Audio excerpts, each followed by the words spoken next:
오늘 이 시간에 주시는 하나님의 말씀은 신명기 6장 4절에서 9절까지 말씀입니다. 구약 성경 270면에 나와 있습니다. 신명기 6장 4절에서 9절 말씀을 봉독하도록 하겠습니다. 이스라엘아 들으라. 우리 하나님 여호와는 오직 유일한 여호와시니 너는 마음을 다하고 뜻을 다하고 힘을 다하여 내 하나님 여호와를 사랑하라. 오늘 네가 내게 명하는 이 말씀을 너는 마음에 새기고 내 자녀에게 부지런히 가르치며 집에 앉았을 때든지 길을 갈 때에든지 누워있을 때에든지 일어날 때에든지 이 말씀을 강론할 것이며 너는 또 그것을 내 손목에 매어 기호를 삼으며 내 미간에 붙여 표를 삼고 또 내 집 문설주와 바깥문에 기록할지라. 아멘. 여러분 반갑습니다. 서로 이렇게 한번 인사하겠습니다. 말씀으로 가정을 든든히 세워갑시다. 말씀으로 가정을 든든히 세워갑시다. 사랑합니다. 축복합니다. 사랑합니다. 축복합니다. 네, 여러분 오늘은 부활절기 두 번째 주일을 맞이하게 되었습니다. 오늘 저는 말씀 위에 세운 가정이라는 제목으로 함께 은혜를 나누고자 합니다. 오늘 본문은 이스라엘 민족이 가나안 땅에 들어가 살 때 어떻게 살 것인가를 가르쳐 주신 말씀 가운데 제일 중요한 말씀입니다. 그 이유는 본문의 이 말씀이 이스라엘 건국의 기초이며 가정의 기초이며 교육의 기초가 되기 때문입니다. 이스라엘의 지도자 모세는 오늘 본문 말씀을 뭐라고 시작합니까? 이스라엘아 들으라 라고 명령하고 있습니다. 그래서 히브리어로 들으라는 말을 쉐마라고 하는데 오늘 본문은 쉐마라고 말합니다. 이 말은 들으라는 말에서 따온 쉐마는 오늘 본문 4절에서 5절을 가리킵니다. 그런데 이 쉐마의 본문은 후대에 이르러서 4절에서 9절 전체를 포함하게 되었습니다. 그래서 이 쉐마의 본문은 이스라엘의 대강령과 율법의 철저한 생활의 그 생활의 명령을 기록하고 있습니다. 율법의 대강령은 무엇이냐? 한 분 하나님이신 여호와를 마음과 뜻과 힘을 다하여 사랑하라는 것입니다. 이는 비단 구약의 이스라엘 백성들뿐만이 아니라 오고 오는 만세 모든 성도들의 신앙의 대강령이라고 할 수 있겠습니다. 그래서 저는 오늘 본문이 주는 영적 교훈을 구체적으로 살펴보면서 함께 은혜를 받고자 합니다. 첫 번째로는 하나님을 사랑하라는 것입니다. 오늘 본문 말씀 5절 말씀을 다 함께 한번 봉독하도록 하겠습니다. 5절 시작. 너는 마음을 다하고 뜻을 다하고 힘을 다하여 내 하나님 여호와를 사랑하라. 여러분 왜 하나님을 사랑해야 합니까? 첫째는 창조주이시기 때문에 그렇습니다.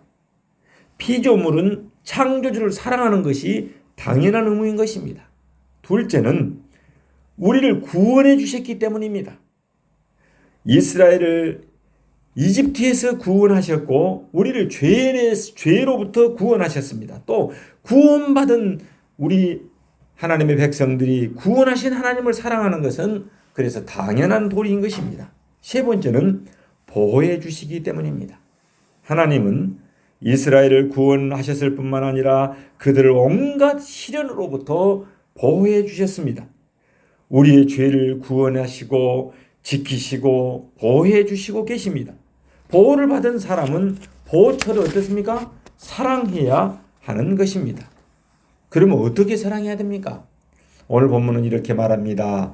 마음을 다하고 뜻을 다하고 힘을 다하여 사랑하라라고 말씀하셨습니다. 여러분, 마음과 뜻과 힘을 다하라는 것은 두 가지의 뜻을 갖습니다. 첫 번째로는 전인격적으로 사랑하라는 것입니다.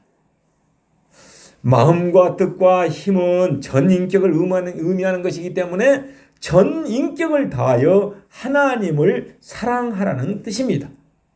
하나님을 인격적으로 사랑해야 될 이유는 하나님이 인격적인 존재이기 때문입니다. 다시 말하면 우상은 어떻습니까? 추상적이고 가상적인 신이기 때문에 형식적으로 섬기고 이론적으로 사랑해도 상관이 없겠지만은 하나님은 살아계신 인격적인 신이기 때문에 전 인격을 다하여 사랑해야 하는 것입니다. 하나님을 사랑하되 전심전력을 다해 사랑해야 한다는 그런 의미인 것입니다. 두 번째로는 가장 소중하고 귀중한 것으로 사랑하라는 것입니다. 여러분, 돈보다 마음이 더 소중합니다. 옷보다도 뜻이 더 소중합니다. 음식보다도 정성이 더 소중한 것입니다. 이처럼 우리가 마음과 뜻과 힘을 다하여 하나님을 사랑하는 것은 내게 있는 제일 소중한 것을 다 바쳐 사랑하는 것을 의미하고 있습니다. 마음이 없으면서 물질을 주고받는다면 그것은 무엇입니까? 상거래에 지나지 않을 것입니다. 사랑이 없이 주고받는 것은 물물교환이나 뇌물거래일 것입니다. 그러나 마음과 뜻과 힘을 다하는 것은 내게 있어서 가장 좋은 것을 드리는 것이기 때문에 최상의 사랑이 되는 것입니다. 마음과 뜻과 힘을 다하여 사랑한다는 것은 곧 우리의 지성과 감성과 의지를 다해서 의지 모두를 다하여 곧 우리의 존재의 전 인격과 삶 전체로 하나님을 사랑하라는 그런 말씀인 것입니다. 우리의 전부, 우리의 삶과 인격의 총체를 다하기를 원하고 계시는 것입니다. 하나님께서 우리의 전부를 원하시는 것은 그만큼 우리를 향한 그분의 사랑이 불타고 있다는 것을 말씀해 주는 것입니다. 두 번째로는 말씀을 사랑하라는 것입니다. 오늘 본문 6절에서 9절 말씀에 보면은 내게 명하는 이 말씀을 너는 마음에 새기라. 내 자녀에게 부지런히 가르치라. 어디서든지 이 말씀을 강론하라. 기호를 삼으라. 기록하라. 라고 말씀했습니다. 여러분, 이 말씀은 말씀으로 장식하거나 치장하라는 말씀이 아닙니다. 마음에 새기라는 것은 무엇입니까? 이 말씀은 돌이나 도장에 글과 이름을 새기듯이 도장 팔 때 어때요? 이렇게 도장 파는 장인이 정성을 다해서 새겨 넣잖아요. 그렇게 마음에 새기라는 것은 돌이나 도장에 글과 이름을 새기듯이 하나님의 말씀이 그리고 우리 마음 위에 있게 하라는 것입니다. 그 말씀 속에서 이렇게 마음 속에서 말씀이 지워지지 않도록 하라는 것입니다. 그리고 자녀에게 부지런히 가르치라는 것은 무엇입니까? 말씀이 의미하는 바를 예리하게 파악하여 가르치라는 것입니다. 여기서 또 강론하라는 것은 말씀의 본래의 뜻을 가르치고 토론하라는 것입니다. 일상생활의 대화를 통해서도 하나님의 말씀을 자연스럽게 전달하라는 그런 의미인 것입니다. 또 손목에 매어 기호를 삼으라는 이 말씀은 하나님의 말씀을 자신의 그 생각과 삶 속에 긴밀하게 이렇게 부착시키라는 그런 은유적인 표현인 것입니다. 이 말씀 한마디로 말해서 뭐냐면은 말씀을 생활화하라는 것입니다. 그 미간에 붙이라. 미간이 뭡니까? 미간. 이 눈썹에 있는 이 미간이 여기다 붙이라는 것입니다. 미간 여기. 미간에 붙이라. 이 말씀은 미간에 붙여 표를 삼으라는 이 말은 하나님의 자녀로서 신분을 잃지 않고 그에 합당한 생활을 하라는 그런 의미인 것입니다. 그런데 이 후대 유대인들은 이 본문 말씀을 그대로 문자적인 명령으로 말씀을 받아들였습니다. 그래가지고 하나님의 말씀에 네 종류의 성구를 적어가지고 양피지에서 이 네모난 성구함에다가 넣어가지고 그것을 머리에 붙이거나 손에다가 메고 다녔어요. 손목 여기다가 하나님의 말씀을 넣어가지고 여기다가 딱 붙잡고 다녀요. 유대인들 보면은 그 정도로 말씀을 생활하라는 것입니다. 하나님의 말씀을 그 정도로 귀하게 여겼던 것입니다. 하나님의 말씀을 그만큼 중요하게 여겨서 문자 그대로 순종했던 사람들이 어떤 사람들이냐? 유대인들이었습니다. 그 다음에 집 문설주와 바깥문에 기록하라 이 말씀은 하나님의 말씀이 가정과 그 마을과 도시에 항상 임하도록 하라는 것입니다. 여기서 보면은 그 문설주로 번역된 메주조트, 히브리어로 메주조트라고 하는데 개인의 집의 문에 문설주를 가리키고 있습니다. 그 다음에 바깥문은 쉐아르라는 히브리어인데 마을이나 도시 입구를 일컫는 말입니다. 그러니까 얼마나 의미심장합니까? 집의 문설주와 바깥문에 기록하라 이 말씀은 가정과 마을과 도시에도 항상 하나님의 말씀이 임하도록 하라는 것입니다. 다시 말해서 가정과 지역사회와 도시를 하나님의 말씀 위에 세우라는 것입니다. 여러분, 이스라엘 민족들이 그래도 이 말씀을 이렇게 중요시 여겨가지고 세계 가장 노벨 상을 많이 받은 민족이 누구냐? 유대인들이랍니다. 철저히 말씀 중심으로 산 사람들입니다. 이는 우리가 하나님의 말씀을 사랑할 때 이런 모든 일들이 가능하게 될 줄로 믿습니다. 그러니까 본문에서 여러분 이 말씀을 마음에 새기라. 자녀들에게 부지런히 가르치라. 말씀을 강론하라. 또 손목에 매어 기호를 삼으라. 미간에 표를 삼으라. 내 집 문설주와 바깥문에 기록하라는 이 말씀의 의미가 무엇입니까? 한마디로 말해서 하나님의 말씀을 사랑하라는 것입니다. 다 함께 한번 따라합시다. 하나님의 말씀을 사랑합시다. 여러분, 왜 하나님의 말씀을 사랑해야 하는 것입니까? 그것은 우리를 사랑하시는 하나님의 말씀이기 때문에 그렇습니다. 귀중하고 좋으신 하나님의 말씀이기 때문에 소중하게 간직하고 날마다 우리는 암송하는 것입니다. 제가 장신대 그 하나님의 종으로 부름을 받고 하나님의 말씀이 달아지도록 읽었던 이유가 무엇이겠습니까? 성경책이 달아지도록 읽었습니다. 성경책이 거의 다 달아져 버렸어요. 읽고 암송하고 머리가 기억력이 부족해서 그렇지 만약에 기억력이 제가 좋았더라면 진짜 참 세계적인 암송가 창세기부터 요한계시록 66권을 다 암송했다 해도 과언이 아닐 것입니다. 그런데 하나님께서 기억력을 좋지 않게 만들어줘 가지고 늘 말씀을 붙들고 살도록 미간에 붙이고 손목에 붙이고 늘 말씀과 함께 살도록 읽었다고 잊어버리면 또 있고 잊어버리면 또 있고 또 말씀을 암송하고 살아가게 만들어서 겸손하게 살고 있습니다. 여러분 8절 말씀에 보면 율법을 내 미간에 붙여 표를 삼으라라고 했습니다. 미간이 무엇입니까? 사고, 인간의 생각, 사고를 상징한다는 점에서 말씀은 율법 곧 하나님의 말씀을 모든 사고의 기준으로 삼으라는 그런 의미로 이해할 수 있습니다. 그렇습니다. 성도님들은 하나님의 말씀을 행동의 기준으로 삼아야 합니다. 사고의 기준으로 삼아야 한다는 말씀인 것입니다. 모든 예수님이라면 어떻게 하셨을까? 성경은 어떻게 말씀하고 있는가? 여러분, 그래서 모든 행동과 사고의 그 산물이 뭡니까? 모든 행동과 사고의 산물이라는 점에서 율법을 내 손목에 매어 기호를 삼으라는 그런 말씀은 내 미간에 붙여 표를 삼으라는 그 말씀과 일맥상통하는 말입니다. 이것은 다 같이 하나님의 말씀, 율법을 삶의 원리로 삼으라는 그런 의미인 것입니다. 성경만이 모든 문제의 답을 제시해 주고 있기 때문에 그렇습니다.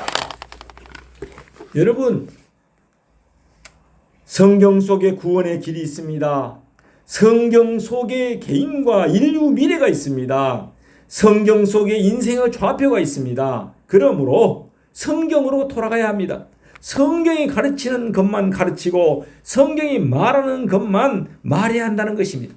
성경만이 하나님의 말씀입니다. 성경만이 유일한 진리이기 때문에 그렇습니다.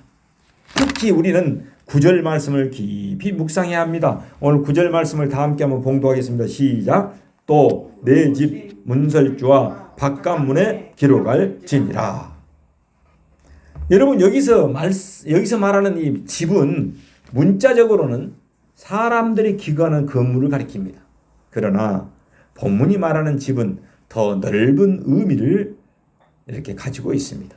원문을 살펴보면 집이라는 단어의 뜻은 쉬다, 즐거운 곳, 거주지, 집안, 식구 등으로 해석될 수 있습니다. 집이란 단순히 거주지만이 아니라 안식처, 즐거운 곳, 사람들이 모인 곳이라는 것입니다.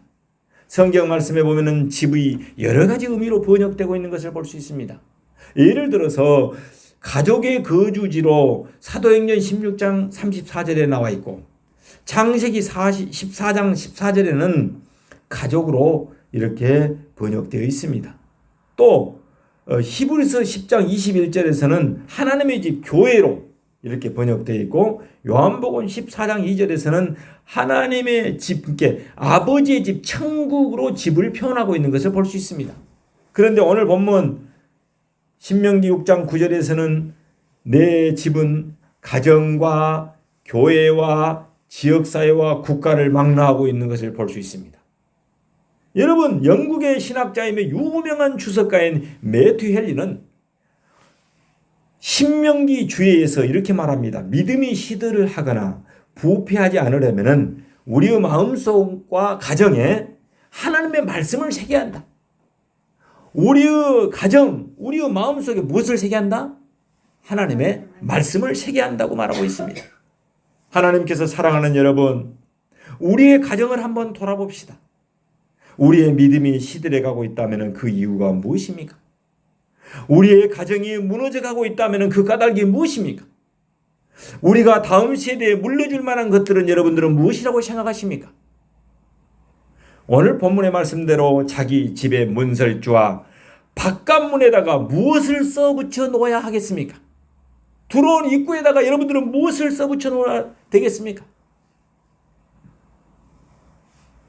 바깥문에 말씀이 있다는 것은 마을이나 도시 입구에 말씀이 있다는 것으로서 하나님의 말씀으로 내 가정뿐만 아니라 지역 사회를 복음화시켜야 한다는 말씀인 것입니다.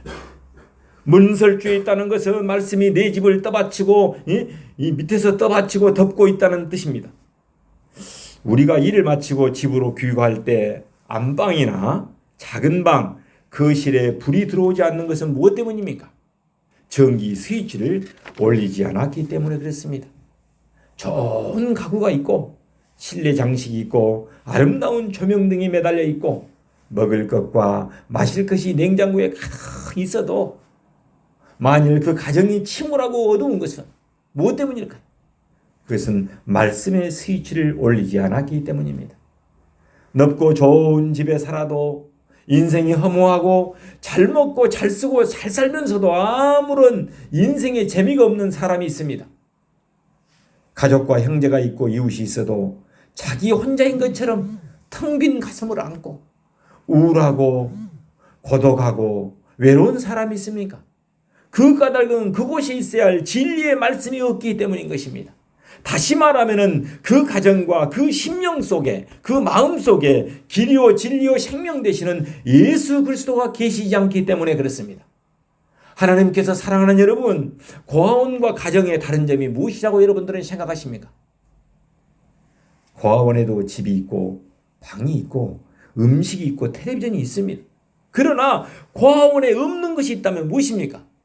그것은 곧 자기를 낳아준 아버지 어머니가 없는 것입니다.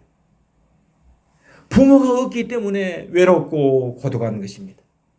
여러분 집이 있고 삶이 있고 조건이 좋아도 인생이 고독하고 기쁨이 없는 인생의 고아가 존재한다는 것은 무엇 때문인 것입니까?